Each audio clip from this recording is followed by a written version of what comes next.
오늘 본문 말씀 누가복음 18장 1절에서 8절 말씀을 근거로 말씀 제목 한번 따라해 주시기 바랍니다. 기도하고 낙심하지 말아야 할 것. 기도하고 낙심하지 말아야 할 것. 네, 이런 제목으로 여러분과 함께 은혜 나누고자 합니다. 크리스천의 삶을 한마디로 대표한다면 기도 생활이라고 할 수 있습니다. 그렇죠? 오늘도 마가다락방 기도회로 우리 금요 성령대망에 성령이 주신 말씀을 조명함을 받아서 그 말씀 붙들고 기도하려고 이 자리에 나오신 줄 믿습니다. 하나님의 뜻을 알기 위해서, 또 그 주변의 명령을 따르기 위해서, 세상 속에 승리하기 위해서 기도하러 나오신 줄을 믿습니다. 그래서 2025년도에는 우리의 신앙생활 대표되는 이 기도생활, 파워 있는 그 기도를 통해 날마다 승리하시기를 주님의 이름으로 부탁을 드리겠습니다. 그런 의미에서 오늘 본문 말씀을 아주 주목해서 살펴볼 필요가 있습니다. 왜냐하면 오늘 우리 신앙의 길을 잘 아시는 주님께서 이러한 기도 생활에 대한 아주 중요한 조언을 오늘 본문을 통해 해 주시기 때문입니다. 그래서 오늘 본문 말씀의 배경을 먼저 좀 살펴볼 필요가 있는데요. 예수님께서 우리 기도에 관한 이야기를 비유로 설명을 하셨습니다. 그런데 그 비유에 누가 나오죠? 오늘 본문 말씀을 읽으셨으니까 두 사람이 나오는데요. 대비되는, 아주 극과 극에 대비되는 사람이 나옵니다. 한 사람은 불의한 재판관. 여기 성경에 보면 하나님도 잘 안 믿고 사람도 무시하는 아나무인인, 자기만 아는, 어떻게 보면 불신, 잘 나가는 그러한 재판장이 있고요. 그리고 너무 가난하고 힘없는 불쌍한 과부가 나옵니다. 다시 말씀드리면 2절에 보니까 하나님을 두려워하지 않고 사람도 무시하는 자기만 아는 그러한 사람과 대비돼서 그 사람을 상대해서 원한을 풀어달라고 요청하는 그 과부가 나옵니다.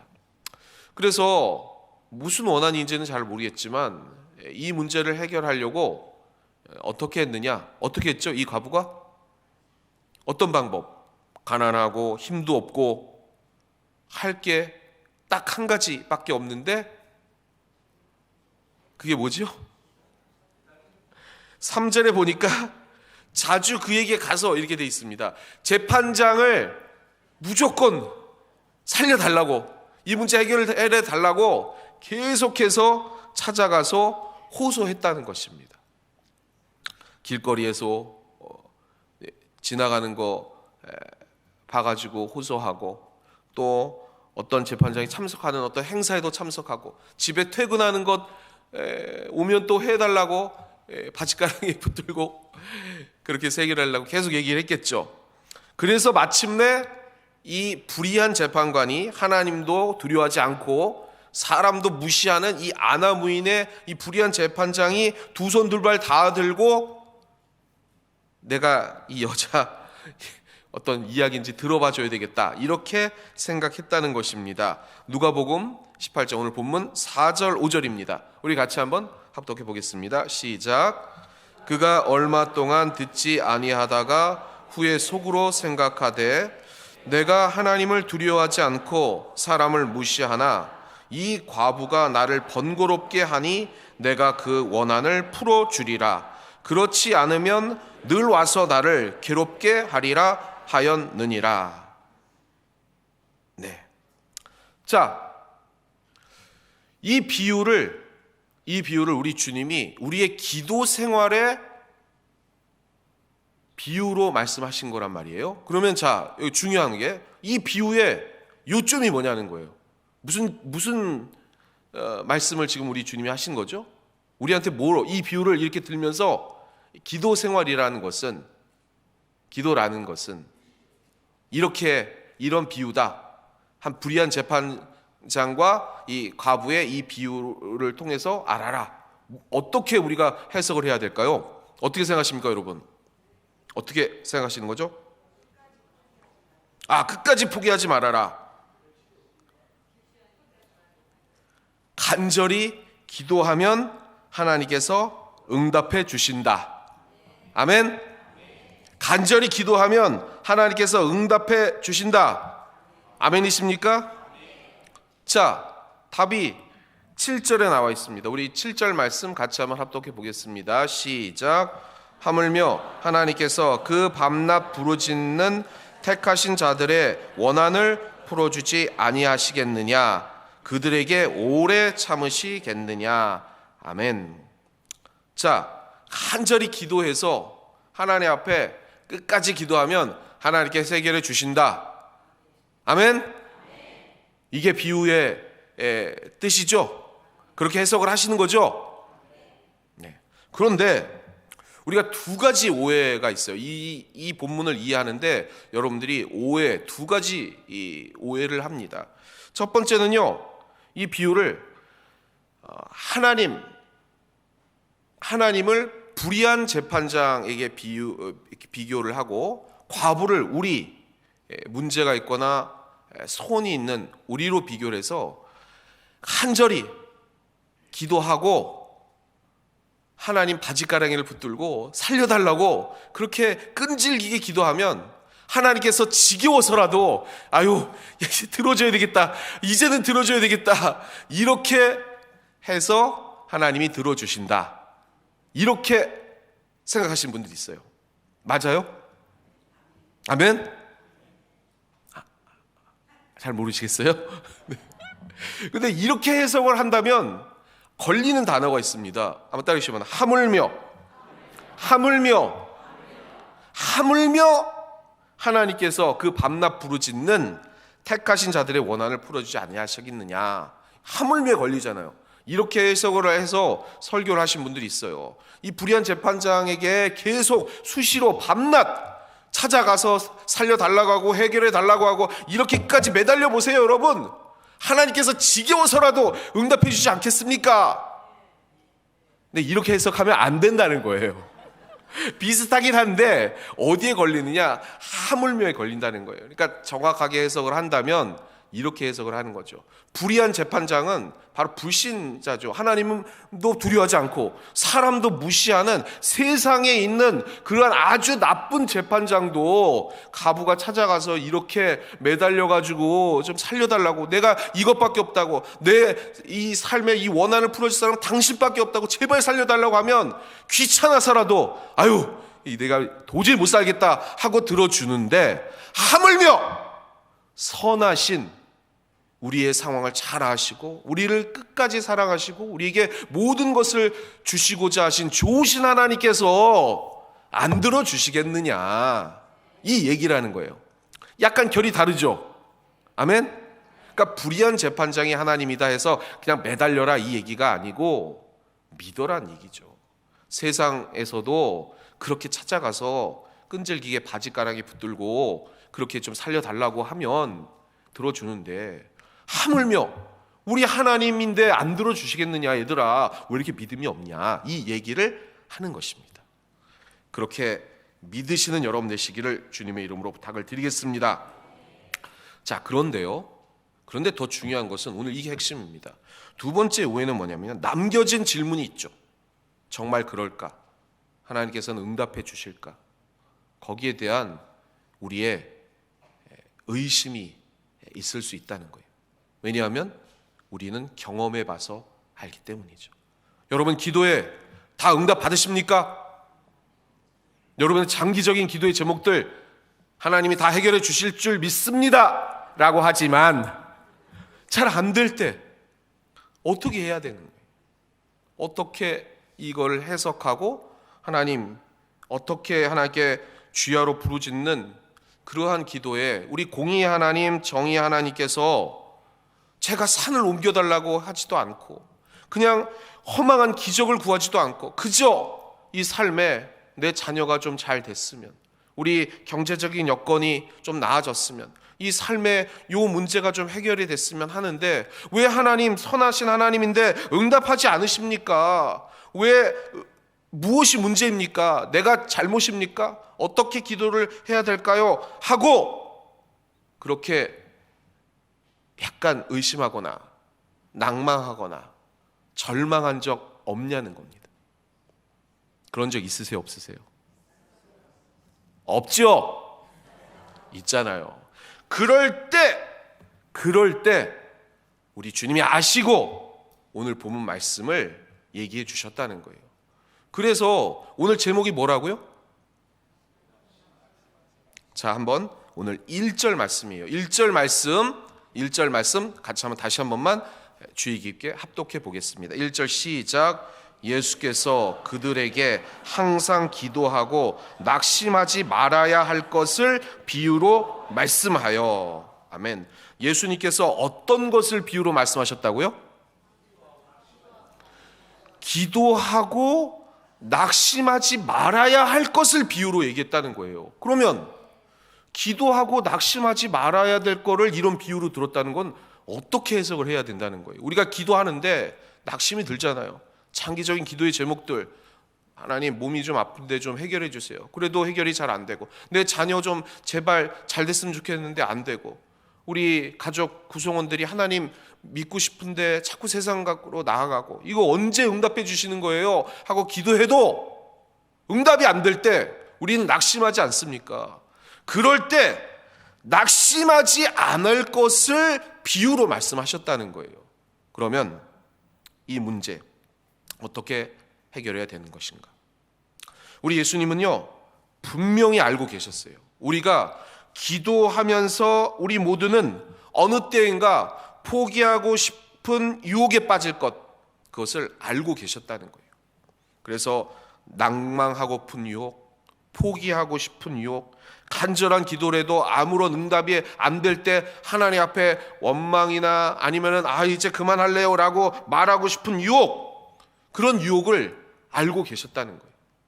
그래서 누가복음 오늘 본문 말씀 이후에 넉 장을 더 넘기면 우리 주님이 죽음의 직면에서 하나님 앞에 기도하는 장면이 나옵니다. 그렇죠? 여러분이 잘 아시는 이 겟세마네 동산에서 기도를 하십니다. 하나님, 하실 수만 있다면 제발 이 잔을 내게서 옮겨 주옵소서. 그렇게 힘쓰고 애쓰고 간절히 기도하셨어요. 그런데 기도가 응답됐습니까? 안 됐습니까, 여러분? 기도 응답됐습니까? 안 됐습니까? 안 됐잖아요. 옮겨달라고 했는데 옮겨지지 않았잖아요. 기도 응답이 작동되지 않았습니다. 그런데 우리 주님이 낭망하셨나요? 절망하셨나요? 그 기도를 포기하셨나요? 그러지 않았습니다. 오늘 예수님께서 힘주어 강조하셨습니다. 우리의 기도에 대한 자세는 이것이다. 기도가 효력이 없어 보일지라도, 매우 낙심하고 실망할 환경이 보여도 도대체 내가 뭔가 잘못이야, 기도 포기해야 되겠다, 이렇게 실망하지 말고, 체념하지 말고 포기하지 말아라, 이렇게 주님이 말씀하셨다는 것입니다. 왜 포기하지 말아야 될까요, 여러분? 왜요? 왜 포기하지 말아야 될까요? 제일 중요한 말씀, 이 기도가 믿음과 관련되어 있기 때문입니다. 믿음과 관련되어 있기 때문에. 기도는요, 본질적으로 우리가 하나님을 믿는 데에서부터 출발합니다. 아멘? 그래서 가장 중요한 말씀, 오늘 8절 말씀을 어떻게 해석해야 되느냐가 우리의 오해로부터 이 문제를 해결해 줄 수 있는 그러한 비결이 나와 있습니다. 우리 8절 말씀, 마지막 8절 말씀을 같이 한번 합독해 보겠습니다. 시작. 내가 너희에게 이르노니 속히 그 원한을 풀어주시리라. 그러나 인자가 올 때에 세상에서 믿음을 보겠느냐 하시니라. 아멘. 이게 무슨 말씀이죠?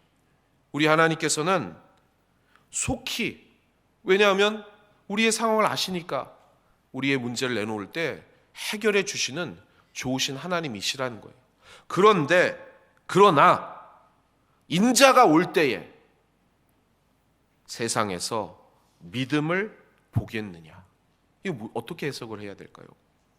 오늘 이 본문 말씀의 위치가 중요한데요, 이 본문 말씀이 이 바로 앞에 있는 누가복음 17장 22절에서부터 37절 말씀, 재림에 임한 종말론적 하나님 나라에 대한 그 교훈, 재림에 임할 때 우리 주님이 다시 오실 때, 그럴 때 그 하나님 나라에 대한 교훈을 이야기하고 있습니다. 그리고 나서 오늘 본문 말씀을 이야기하시는 거예요. 그러니까 오늘 말씀도 이 마지막에 인자가 올 때에 세상에서 믿음을 보겠느냐, 이 말씀이 연관되어 있다는 거예요. 무슨 얘기냐? 여러분, 우리 주님이 오실 때 여러분에게 그런 질문을 하실 수 있습니다. 깨어있는 사람을 정말 발견할 것인가? 아니면 거기에 대해 잠자고 있는 사람을 발견할 것인가? 우리 주님은 거기에 초점에 맞춰져 있는 것입니다. 인자를 바라보고 기다리는 사람을 발견할 것인가? 아니면 그냥 우연히 그 삶을 살아가고 있는 사람을 발견할 것인가? 예수님께서 말씀을 하십니다. 우리의 기도는 지금 다 하늘에 상달되면서 성취되고 있다. 그리고 하나님께서 다 청취하고 계시다. 그런데 걱정스러운 것은 그 기도를 올리는 사람들의 그 기도를 지금 다 하나님이 들으시고 청취하고 계신데, 그 기도가 이 땅에서 얼마나 그것을 믿으며, 그리고 더 중요한 것은 재림에 오신 그 주님을 향한 포커스를 맞추고 있느냐, 그게 우리 주님은 중요하다는 거예요. 그래서 우리의 기도의 포커스가 어디에 있느냐가 중요하다, 이 말씀을 하는 겁니다. 이 해석이 어려우시면 잘 한번 생각해 보시기 바랍니다. 우리가 낙심을 합니다. 그렇죠? 기도하면서 낙심을 해요. 근데 낙심하는 이유가 뭐죠? 왜 낙심합니까? 응답이 안 돼서. 자, 그런데 더 본질로 들어가서요, 예를 들면 우리의 몸, 우리 주님이 고쳐주십니다. 아멘. 주님께 기도하면 응답됩니다. 아멘. 근데 응답되지 않을 때도 있어요. 만약에 지금 무릎이 아파요. 저도 무릎이 좀 아픕니다. 우리 연세 드신 우리 어르신, 우리 권사님, 장로님, 아이고 목사님 지금 나이가 몇인데요, 무릎이 아파요. 무릎이 아파요. 왜 아파요? 저는 다른 사람보다 달리기를 많이 했어요. 마라톤 이런 것도 달리기 너무 좋아하고, 그러니까 많이 썼으니까 나이에 비해서 무릎이 그 나이 때보다 더 안 좋겠죠. 많이 썼으니까. 그런데 제가 무릎을 고쳐주세요 라고 하면 하나님이 다른 사람보다 더 무릎이 쌩쌩하도록 고쳐주세요 하면 하나님이 응답해 주실까요? 응답해 주실 수도 있죠. 왜 안 믿으세요? 근데 하나님의 자연 법칙상은 이 무릎이 다른 사람만큼 좋아질 수는 없는 게 질서의 하나님 아니겠습니까? 욕심이죠. 그만큼 썼는데 기적을 바라보면 안 되죠. 그거를 하나님, 제가 그만큼 썼으니까 제가 다른 사람보다 무릎이 안 좋은 걸 알겠습니다. 그러니 지금부터라도 잘 무릎을 관리하고 더 이 무릎을 잘 아프지 않게 그 효과적으로 갈 수 있는 근육이 받침을 되면 좋으니까 무릎이 좋아질 수 있는 근육을 좀 키워가지고 그걸 보강하겠습니다. 그렇게 하나님이 응답해 주시고 하시지, 다른 사람보다 더 쌩쌩하게 해주세요 하면 하나님이 응답해 주십니까? 하나님, 얘야 너는 다른 사람보다 많이 달리기를 했는데, 근데 그렇게 되면 달리기 안 하는 사람은 어떻게 하겠니? 이건 조금 무리한 거 아니겠니? 이게 하나님의 마음 아니겠습니까? 제가 틀린 얘기를 했나요? 아니, 이제 예를 들면 그렇다는 것입니다. 하나님이 고쳐주실 수도 있고, 더 좋은 약을 주실 수도 있고, 여러분의 체질에 맞는 어떤 건강 요법을 통해서도 건강케 해주시고 무릎이 더 좋아질 수 있습니다. 아멘. 또 기적으로 하나님이 고쳐줄 수도 있고요. 여러 가지 방법이 있어요. 근데 만에 하나 제 기도가 무릎 좋아지게 해주세요, 무릎이 너무 아파요, 제가 이 강단에서 무릎 꿇고 기도하는 것도 많이 못하겠어요 하나님, 그러니까 1시간 이상 무릎 꿇고 기도할 수 있도록 완벽하게 오늘 기적을 행해 주십시오, 이렇게 하면 하나님이 안 들어주실 수도 있다는 거예요. 왜요? 많이 썼으니까. 하나님의 이 창조와 질서의 하나님께서 많이 썼으니 다른 방법을 지금 생각해 하고 관리해라, 이렇게 얘기하실 수도 있다는 겁니다. 그런데 문제는 뭐냐면요, 우리가 그럼에도 이렇게 안 됐을 때 낙심하는 이유는 뭐냐면, 그 하나님의 뜻, 하나님의 나라, 그리고 더 중요한 것은 장차 오실 주님의 그 재림에 대한 소망이 결론적으로 말하면 부족하거나 없기 때문에 그런 거죠. 저 천국이 더 좋은 것 아니겠습니까? 우리 주님이 이 세상보다 더 좋은 것 아니겠습니까? 당장 이 삶보다 우리 주님과 함께하는 삶이 더 좋은 것 아니겠습니까? 아멘이 작으신데 여러분, 이러면 안 됩니다. 여러분, 오늘 말씀이 그거예요. 얘들아, 내가 올 텐데 나 바라보지 않고 있니? 야, 내가 오는 거 즐겁지 않니? 이 세상이 더 좋아? 지금 네가 간구하는 지금 이런 모든 문제들, 지금 내가 당장 와서 너를 천국으로 이끌어가면 다 해결되는 거 아니겠니, 얘야? 아니니? 아직도 이 땅에 미련이 있어? 이 땅보다 내가 더 안 좋단 말이야? 이 얘기를 하고 계시는 거예요, 우리 주님이. 인자가 올 때에 세상에서 믿음을 보겠느냐? 얘들아, 너희가, 나는 좋은 하나님이기 때문에 너희들이 구하는 것 응답해 줄 거야. 그걸 나를 믿어. 그런데 응답되지 않더라도 더 좋은 것을 가지고 재림에 와서 너를 천국으로 이끌 나에 대한 믿음이 부족하니 실망하는 것 아니겠니? 포기하지 마. 낙심하지 마. 왜 걱정해? 왜 염려해? 내가 다 좋은 것으로 채워줄 텐데. 이 땅에서 더 좋은 곳으로 채워주고 너희 믿음을 성장시켜주고 그리하지 않을 때도 재림에 이 완벽한 세상을 준비하고 있으니 더 이상 이 세상의 것 때문에 염려하거나 그게 안 된다고 낙심하지 말고 제발 나를 믿어다오. 그 얘기를 하시는 것입니다. 그러기에 오늘 여러분, 이 기도가 응답되지 않더라도 그 우리를 사랑하신 주님이 예비하고 계신 그러한 다른 뜻, 숨겨진 그 뜻이 무엇인지를 우리 주님처럼, 우리 예수님처럼 십자가의 그 모진 그 고통이, 죽음이 바로 앞에 있을지라도 그 문제가 해결되지 않고 하나님의 뜻을 구하시는 확고한 믿음의 사람 되시기를 주님의 이름으로 부탁을 드리겠습니다. 결론을 맺겠습니다. 오늘은 특별히 우리 남선교회 삶의 최전선에서 이 세상과 맞대서 더 세상 속에 치열하게 살아가시는 우리 남성 동지분들을 격려해 주시길 바랍니다. 이분들이 가정과 그 삶의 최전선에서 더 믿음으로 서실 수 있도록 그렇게 중보해 주시고, 그리고 그 기도의 간구들이 더 치열한 세상의 전선에 맞닿아 있기 때문에 응답이 안 될 때 낙심하지 않도록 여러분들이 중보해 주시기를 주님의 이름으로 부탁을 드리겠습니다. 왜 낙심하지 말아야 될 것인가? 우리 주님이 지금 말씀하십니다. 내가 올 때에 세상에서 믿음을 보겠느냐? 얘들아, 낭망하지 마. 그리고 그런 자들이 적을까 봐 내가 고민이다. 너희들이 제발 그러한 믿음의 사람들을 키워서 내가 완벽하게 준비하고 있는 이 세상에 대한 소망으로 이 땅에서도 승리하고 그리고 저 천성을 향해 나아가기를 바란다.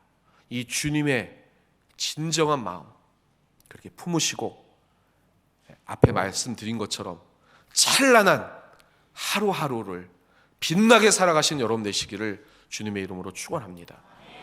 제가 주님의 햇살 마음갑입니다 이렇게 말씀드렸지 않습니까? 제가 누구라고요? 네, 주님의 햇살 마음갑입니다. 여러분 또한 주님의 햇살이신 줄 믿습니다. 그 찬란한 그 햇살을 여러분을 통해 비추고자 하시는 그 주님의 마음을 오늘도 헤아리셔서 잠깐 우리 이 세상에서의 고난, 환난, 문제 때문에 전전긍긍하지 마시고 더욱더 어깨를 펴시고 2025년도에 여러분의 삶의 자리를 승리로 이끌어 나가시는 믿음의 용사들 다 되시기를, 소망의 용사들 다 되시기를, 주님의 사랑을 증거하는 사랑의 용사 다 되시기를 주님의 이름으로 축원합니다. 그리고 믿음의 최전선에서 수고하고 있는 우리 남성교회 우리 여러분들을 더욱더 중보하면서 그렇게 승리하시는 믿음의 가장 되시기를 주님의 이름으로 축원합니다. 축원합니다.